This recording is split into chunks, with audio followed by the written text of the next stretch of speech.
New Life Recovery Center owner Vennieth Ven McCormick tells Todd Piro about his effort to combat hunger in his Baltimore community. Thanksgiving represents a time to break bread with friends and family and to express gratitude for life's blessings. The holiday season presents the opportunity to pause and take stock of the good that has come to pass in the previous year.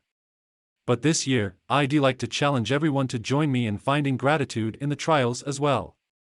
When I was growing up, it would have been easy for my family to succumb to the feeling of hopelessness. My dad left when I was 7 years old, and we had to move in with my grandparents, where my mom, brother, and I shared a single room with a single bed. My mom worked double shifts many days to provide for us. According to data, history, and experience, I was never meant to succeed in life.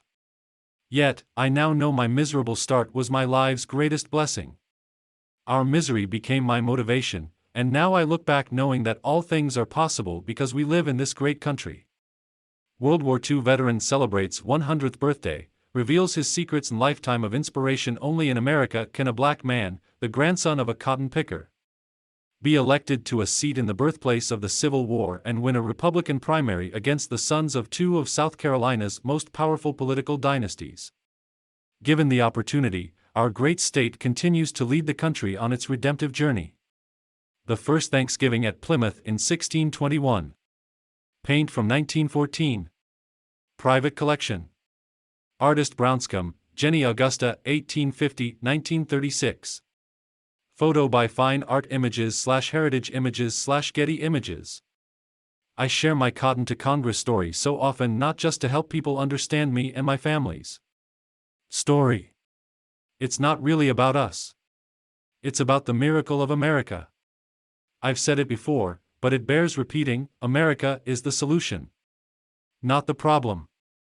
Today, I worry that we've forgotten that timeless truth. According to a Gallup poll released 1 month ago, less than half our country believes that it is likely the next generation will have a better future than their parents.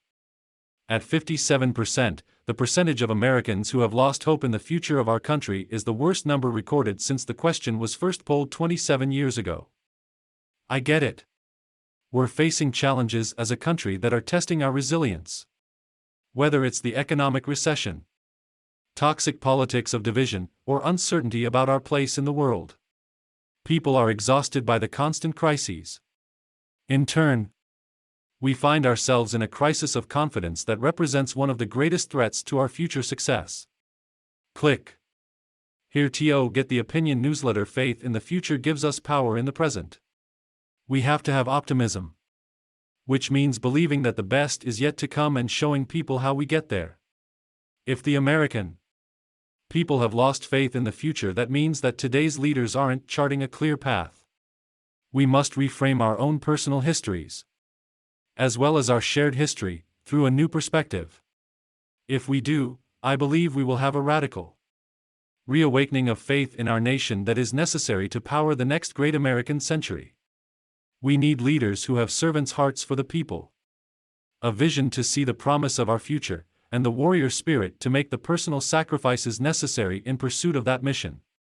Click here to get the Fox News app. In Galatians 6:9, Paul wrote, "Let us not become weary in doing good, for at the proper time we will reap a harvest if we do not give up." Paul was imploring the church to let resilience and optimism be the twin pillars of their expression of faith, to not let forces of division tear the new church apart. Similarly, we must never falter in our faith in America. We must reject the false prophets of today who sow doubt that our country and her people are worth fighting for. We must decide today that we will be warriors for the future of our country and the fundamental principles on which our nation was built: individual liberty, economic empowerment, and religious freedom. This is the path forward for a more hopeful and united American family.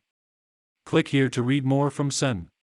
Tim Scott. Republican Tim Scott represents South Carolina in the United States Senate.